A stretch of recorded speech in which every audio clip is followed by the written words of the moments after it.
We're gonna go to Chris. Chris, what's up, man?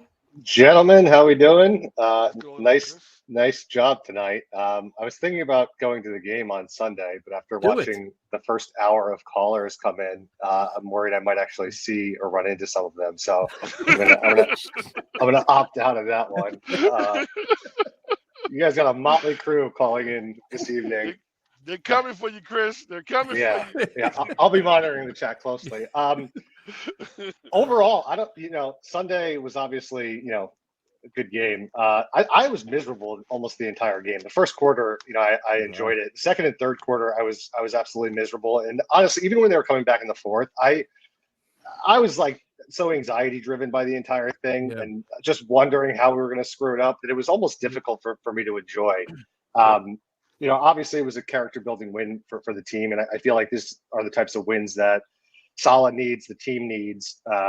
But you're supposed to beat these kind of bad teams that are in the gutter, and these are typically losses that we encounter. So I'll take any win I can get at this point. So I'm optimistic. I mean, there. we also I agree with you. Like in the first half, you're like they should win this game by more. Like the game was there to be had. And you're like, don't self-destruct. They started self-destructing. They're giving away points.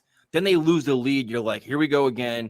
Kenny Pickett comes in. We kept saying this is the Kenny Pickett game, like the Baker Mayfield game. We're like, we're going to lose to a rookie quarterback in this first friggin' game, and here we go again, same old Jets. And it's like, it's nice that they actually came back. Like, this is the one thing about Zach that I was dying to see. Like, all right, you're facing a ton of adversity now. You haven't played all that great. You've been very inconsistent, some bad plays. You've lost the lead. The team is struggling. They're lifeless. You need somebody to turn around, and he did it. And that's the one thing. It's like, you know what? He's earning respect and credibility now. Like, the team will start buying in now because you know what? You brought us back in a dire moment. You did it. You made the big play on fourth down. That's going to buy him some wiggle room, I think, going forward. Yeah, absolutely. And it was also the manner in which they just gave it up. It was the same old, same old. There was personal foul penalties in big spots. And, obviously the Conklin drop, I'm getting pretty tired of seeing that. I will say, the criticism that we get for some of these free agent acquisitions, the guys like Conklin and Corey Davis, they're well justified. My question to everyone who's complaining about it is like, what did you want the Jets to do here? Like, you needed to get some receiving options for Zach Wilson. And you don't just get great players leaving teams when they're 26, 27 years old, like Corey did. There's a reason why the Titans didn't pick up the fifth-year option. There's a reason why the Vikings didn't re-sign Conklin. All of these reasons are exposed. You get the good with Corey Davis. We saw it last week. Obviously, without him, the Jets don't win that game. But then you saw the previous year and a half or whatever it is, and he's left you frustrated with drops. The ball's not within his exact catch radius.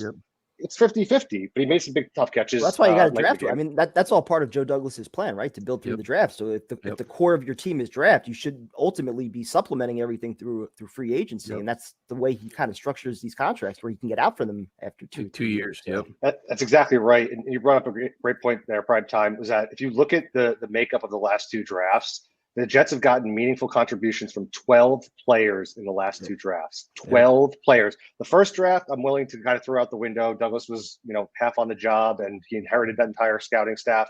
But the last two drafts have been all across the defense, all across the offensive line. You're getting contributions from every. And if you actually look through skill positions too, which is important. At skill positions and impact positions, left tackle, maybe not left tackle is a bad example, but maybe with AVT. Yeah, exactly. But you look at where the Jets are struggling in the middle of the defense. It's all free agent. It's CJ Mosley. It's Jordan Whitehead. It's Joyner. And then on the offensive side of the ball, there's pieces that are going to need to be upgraded at some point, like Corey Davis's, Tyler Conklin's. But all these things are stopgaps until you can get to 10-7 and continue to add these pieces and get these guys to mature a little bit so they can maybe make a run. But I also think, too, is like winning changes a lot of things, too. Like Zach Wilson proving that he's a legitimate quarterback, a winning program. You can start luring other guys in here. Because right now the Jets are where players go to get fat contracts and get out of here in a couple of years because they're not winning. You know what I mean? Like Tyreek Hill was the only guy that was close to coming here, and he said it was because of taxes. But like for so long, it was just like, who wants to come play for the loser Jets? They're gonna win 4 games every year. In 2 years, the coach is gonna get fired. There's no like stability, no program, no culture, nothing. You start winning, establishing things. It's like, all right, we know the coach is for the long term, at least the foreseeable future. We know who the quarterback is. We know they're going to be competitive year in and year out. That changes a lot, man. It's huge. I think they're at a point now where you might not even have to go into free agency to make a big acquisition. There's really, besides maybe left tackle, you're not finding one in free agency anyway. All these pieces can be fit. I mean, maybe you want to go find some safeties in free agency at some point, or middle linebackers, but all of those are positions that you can find good quality in those middle rounds. And Douglas has done a good job of finding some good young pieces that I think are going to be big parts of this defense in the coming years. So Max Mitchell's another one, yeah. Max Mitchell, Michael Clemens. I mean, Michael Clemens isn't seeing the field a whole lot, and we could talk about that defensive line rotation that they have. I know some of these guys are. It's ridiculous. I appreciate you guys not sitting here with your spreadsheets going, "Oh, Quentin Williams needs to have 87% of the snaps and not 67% of the." It's all it's all ridiculous. I mean, I will be the first one to say, like, when the game is on the line, fuck your rotation, get the best players on the field. Absolutely. But Fourth quarter and big plays. Have your best players out there. Absolutely. Yeah, exactly. But I think you're starting to see kind of an identity be built, I think, a little bit here. It's obviously too early to call, but I think they're still trying to figure out how all these pieces are going to fit together. If this defense is going to give up yards, and it looks like it's going to be that kind of defense, but they're going to get 3 or 4 turnovers in a game, sign me up for that. That's fine with me. If they're going to pin their ears back and go after the quarterback and cause fumbles, but they're going to give up some big gains and leave you kind of frustrated in the middle of the game, so be it. But they need to come up with an identity on both sides of the ball. I think they're starting to define it a little bit more. Obviously, there's work to do. They got to get the run game going and established to keep a little bit of balance. LaFleur is still, kind of a bag of dicks as far as I'm concerned until proven otherwise. But he's been frustrating, but he's also been dealing with some shuffling going on in the offensive line. So I'll cut him some doubt here, but I just hope he's not doing a bad impression of Kyle Shanahan and. Right now it's hard with the offensive line being this so much uncertainty. You don't know what the hell you're going to get at him. Can you run the ball? Can you not? What's going to get blown up? It's like I'm like, he does like so many end arounds he does, and like I don't understand like the easy passes for Zach never seem easy. It's never like an easy read from him. That drives me insane. Yeah, and he's the found balance running the football too, though, man. Listen, you can't just throw the ball dog game and not run the football. Whether he's there or not, you got to find a way to run the football. But the difference was when they brought Pickett in, right? Pickett had easy throws, dude. 3-step drop, get rid of the ball. He knew the ball is really easy. Zach doesn't get those, man. Those easy. It just doesn't seem like it, at least. Well, yeah. I think Tyson, when he struggles on the bubble passes and the short passes. I think that's the biggest issue. Fuck, man, that's not good.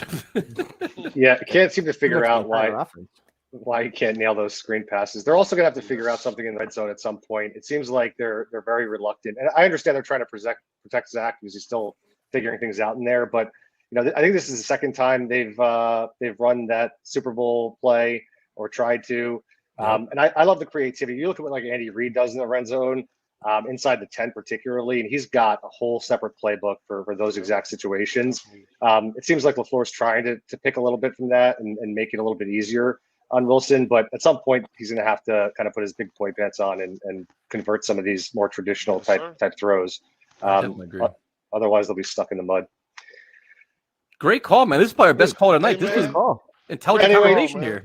Anyway, gentlemen, I'll keep it to like 2 minutes. I'll let you get to the next one. Appreciate it. Keep it up. And thanks for not being a bunch of fanboys. I watch you guys on Sunday for the game too. I put the live stream on, cut the TV feed because it's useless. It's hard dealing with Tyson's negativity throughout the stream. I was trying my best. You need Snickers, man.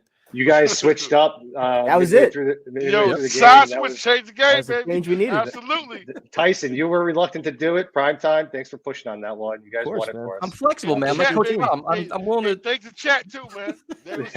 I gotta go catch up and see what kind of shit they're talking. All right, guys. Have a good night. You too, man.